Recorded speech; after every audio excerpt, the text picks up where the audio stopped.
En el día en el que Morena presentó sus listas plurinominales y su lista de representación proporcional, diputados la primera, al Senado la segunda, hoy se explicó en la mañanera por qué no debería haber plurinominales. Luis Miguel González. Luis Miguel, ¿cómo estás? Encantado, buenas noches. Muy buenas noches, Rogelio Rodríguez Garduño. ¿Cómo estás, Rogelio? Bien, muy buenas noches, Manuel. Gracias. Muchas gracias, Alicia Salgado. Alicia. Muy buenas noches, Buenas noches. Manuel. ¿Cómo estás? Muy bien, gracias. A ver, el tema de la reforma político-electoral es una de muchas. Ya hemos platicado que el presidente mandó un montón, un paquetazo de 20 iniciativas, 18 de ellas tocarían a la Constitución. Esta es una de ellas. Una reforma que, entre otras cosas, plantea desaparecer los plurinominales y achicar el Congreso, tanto la Cámara de Diputados como el Senado. Alicia, ¿cómo lo ves?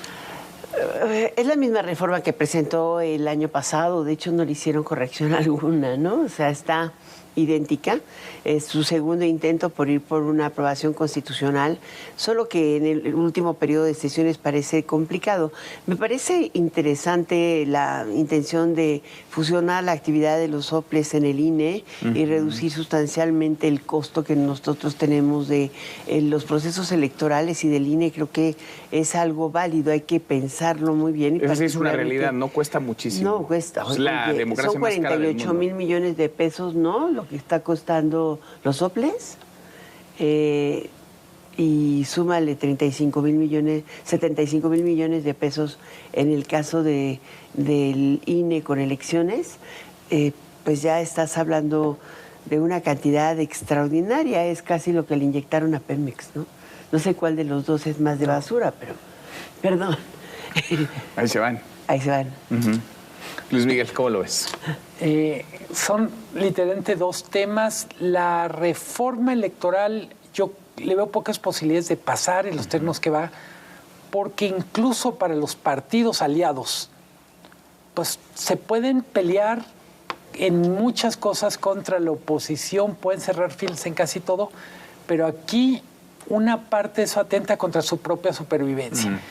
Y por otra parte... A todos les conviene... A ver, acabamos de ver las listas. Es lo que voy a decir. Todos están... Luego, ¿a poco van a votar los que están en las listas por no estar ahí? ¿Y las corcholatas qué? Pues sí, ahí están todos. Adán... Marcelo... Noroña. Todos. Bueno, la ministra Olga. Olga Sánchez Cordero. Sí. Entonces yo digo... Que pues les pregunten a los corcholatas. Como que no les convendría mucho, ¿no? Ir a hacer campaña y ensuciarse los zapatos. Ahora, entiendo que no se puede tocar la ley electoral cuando está el proceso electoral en curso, ¿no? Y así va a ser, por eso anuncian que esto será a partir de 2025.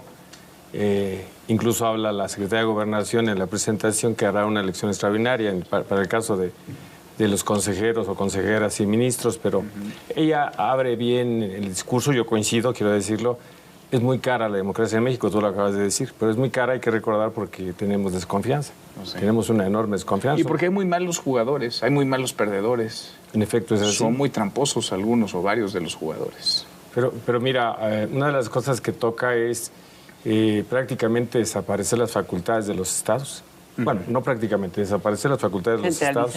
Porque los soples los desaparecen los tribunales locales y se vienen al INE y se van al tribunal. Pero a ver, decía Luis Alcalde, la Secretaría de Gobernación, ¿porque se duplican funciones? ¿Sí se duplican funciones?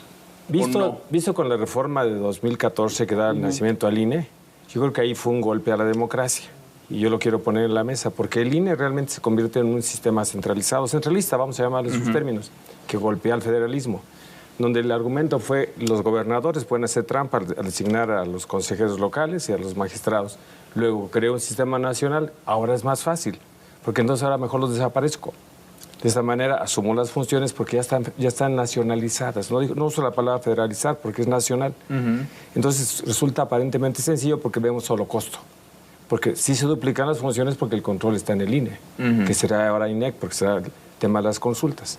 Visto así, sí, pero visto del federalismo no puedo menos que decir que no puedo estar de acuerdo.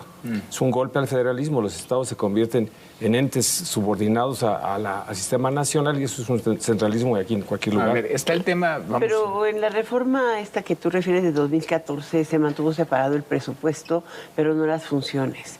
O sea, en la práctica y en la realidad el INE asume el control de las elecciones federales. Hoy en tu boleta, o sea, sí tienes todas las boletas, las procesa el INE, los registros, el registro federal lo sigue procesando el INE. El proceso electoral local en sí lo controla regula el INE, las disputas en los tribunales locales acaban en el Tribunal Federal Electoral, y así se diseñó. El tema es que pues pelearon los gobernadores en serio el presupuesto y se quedaron con 48 mil millones en este presupuesto. Aunque los órganos electorales estatales tienen, digamos, atribuciones, ¿no? Sí. Pienso en el Instituto Electoral de la Ciudad de México, por ejemplo. Ante el instituto se tuvo que registrar Clara Brugada, Santiago Taboada y Salomón. Se registran, pero no organizan la elección. No, pero no, organizan los debates, por ejemplo, ¿no? Pues sí, pero no organizan la elección.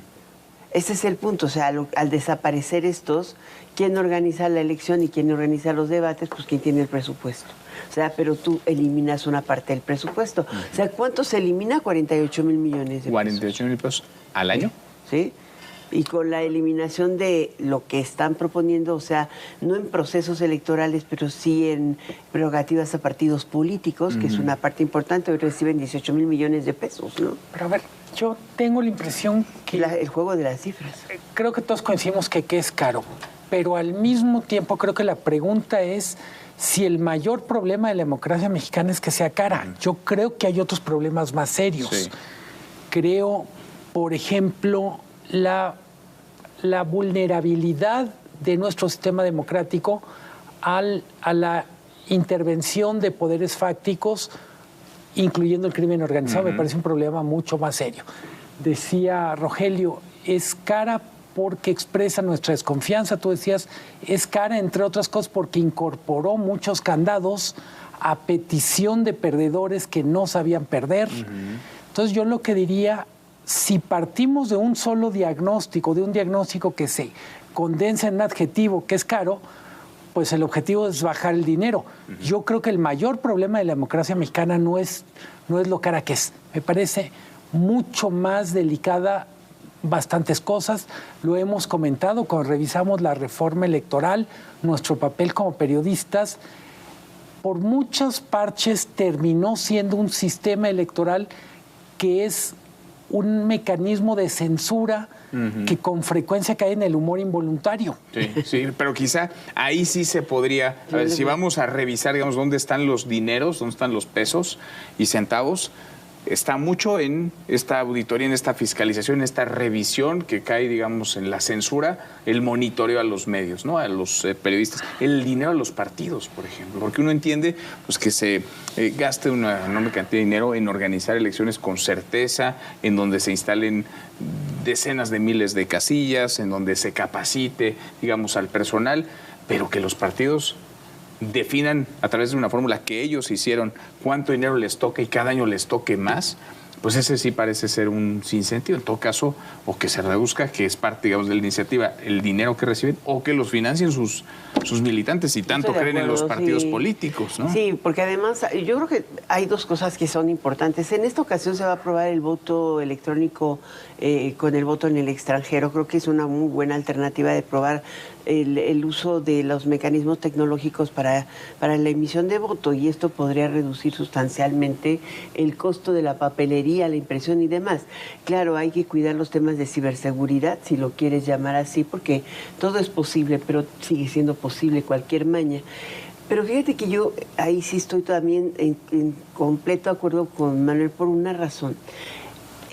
La cantidad de financiamiento extrapresupuestal no se ha resuelto dándole dinero a los partidos políticos. Hoy por hoy te das cuenta, y menos en esta campaña de falacia que hemos tenido. Llevamos 2 años en campaña con pintabardas, no pintabardas, con propagandas, no propagandas, y con un INE haciéndose de la vista gorda, porque no hay una fiscalización clara. Solo muy breve para dejar hablar a Rogelio. Si tú bajas drásticamente el financiamiento, vamos a decir, por usos y costumbres, le das los dados cargados a favor de quien gobierna. Porque los mecanismos reales de financiamiento están en el acceso a fondos que están en los gobiernos. Sea una alcaldía, sea un gobierno estatal, sea el gobierno federal. Entonces, eso decir, vamos abaratándolas, en realidad es te quitamos el dinero a ti para que no puedas competir, pero yo sigo con las manos llenas. Sí, de acuerdo. Le da ventaja a quien gobierna. Le da ventaja porque estamos pensando en el dinero que viene sucio. Pero no estamos pensando en el dinero que puede venir sucio porque está manejado por quien tiene el control de gobierno. En este caso, tener los presupuestos y manejarlos en estas, como dices Alicia bien, en estas campañas que no son campañas. Yo quiero regresar al tema de los plurinominales, que es un tema importantísimo. A ver, porque suena muy atractivo. Suena atractivo. Y con el desprestigio que tienen los diputados y senadores, le preguntamos a la gente que quiere, es más, quiere que desaparezcan, van a contestar que sí, la gran mayoría, que se vayan todos. Aritméticamente primero. Pues sí. Quitamos 200, sí. Creo que por aquí ponemos la paloma. ¿Pero por qué 200 y no 100 o 300? O 250. O 400. Reducir ya de suyo es atractivo, suena atractivo desde el punto de vista general. Luego, segunda cuestión, también senadores. Regresemos a la naturaleza del Senado, representación federal. 64 es la propuesta. Sí, efectivamente. La propuesta es de 128 a 64 para que ganen como dos por estado. En principio se desarrolló. Pero viene la raíz de los los plurinominales, que es la representación de las minorías en los congresos. Porque nosotros vamos a ir a la urna y nuestro candidato puede ganar o perder. Si nuestro candidato gana, ahí estamos representados. Pero si nuestro candidato no gana en una elección, voy a ponerlo en una fórmula de proporciones, ¿no? De porcentajes. Si el que ganó le ganó entre un 40 y el otro obtuvo 30%, y hay un tercer jugador, el del 40% nos va a representar y el 30% no va a estar oído. Esa es la fórmula del panismo de los 60s, de los 70s, cuando nacen estas representaciones proporcionales, porque ¿dónde estamos las minorías? ¿Dónde están las minorías? Entonces, primera minoría, de hecho. Efectivamente, no es así como se ha pervertido. Porque es la lista, pero en realidad el origen de las plurinominales es que estemos representados o estén representados los cuyos candidatos no ganaron. Y es necesario que haya minorías en un Congreso, porque lo que se está haciendo es destruir la escalera. Ya estoy aquí, ya se consolidó el partido en el gobierno y ahora quito la escalera para que solo yo gane. ¿No te gusta entonces que desaparezcan? No, se volvió asignación de partido, porque originalmente era primera minoría, porque la que lo integraba no era una lista, sino era quien había perdido o ganado, o más bien quien ganaba el segundo lugar en el distrito, por mayoría. O sea, todos iban a elección. Pero en la reforma del 14 lo que se hace es representación proporcional pura, como dicen, ¿no? Es por lista.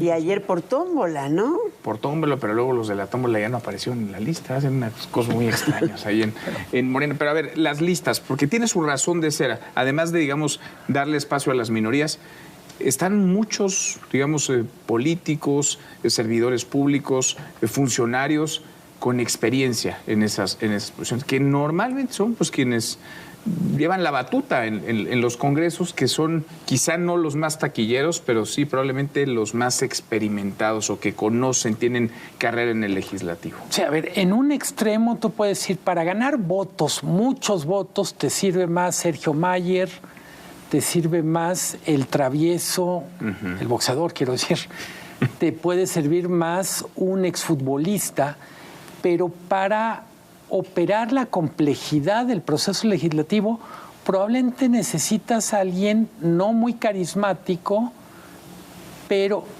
quizás sin mucha energía, pero con mucho conocimiento jurídico. Pienso en Olga Sánchez Cordero, por ejemplo. A ver, vimos a Ricardo Monreal, no le fue bien en la encuesta, en Morena, en la encuesta para buscar la candidatura presidencial, y sin embargo, pues tuvo un dominio, un control en el Senado, en un Senado en donde Morena no tenía la mayoría calificada y sacó reformas constitucionales enviadas por el presidente. Ahora va encabezando una de las circunscripciones a la Cámara de Diputados. Es decir, ese tipo de perfiles difícilmente encontrarían espacio si desaparecemos a los plurinominales.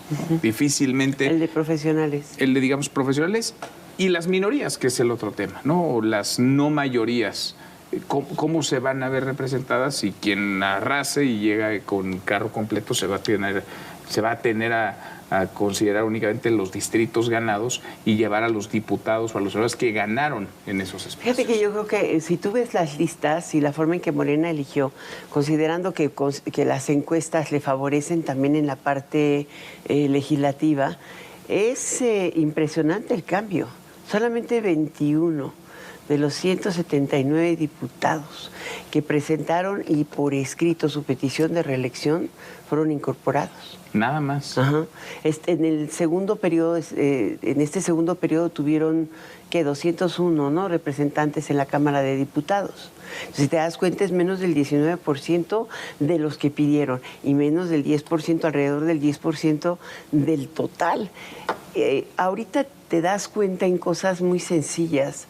Este tipo de cosas, este tipo de achicamiento o de revisión de la base electoral, porque no están quedando los que pidieron o pensaban que podían elegirse, y muchos de esos diputados ganaron su distrito por mayoría y estaban pidiendo la reelección, como 100, digamos, y solamente 21, de los cuales de esos 21 que van por la reelección, eran como 7 de mayoría y uno del PT y otro del Verde. Ahora, ¿cuál es la intención del presidente con esta iniciativa Cambiar en la este base. momento? Pero en este momento, cuando sabemos que no se puede legislar en este momento, la presentan en la mañanera, le explican, estamos a 3 meses, poquito más de la elección. ¿Qué intención tiene? A ver, yo creo que nos vamos a lo básico en la estrategia de comunicación y es generar temas que saquen la pelota del fuego. O sea, es un tema que genera un cierto tipo de polémica, pero que nos desvía de temas más relevantes. Nos lleva a otro lado la conversación. Yo creo que es...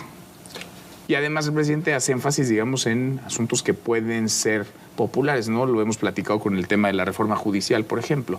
Aunque parezca un despropósito el que se elijan a jueces, magistrados, ministros, pues es popular entre mucha de la población sugerir eso cuando el aparato de justicia no funciona en nuestro país desde hace un buen rato. En el mismo terreno, digamos, que hay el desaparecer los plurinominales, pues si no tienen buena reputación ni aprobación Ojo, diputados y creo que senadores. nadie está en contra de que haya cambios en cosas que no funcionan, pero no todos los cambios son para mejorar.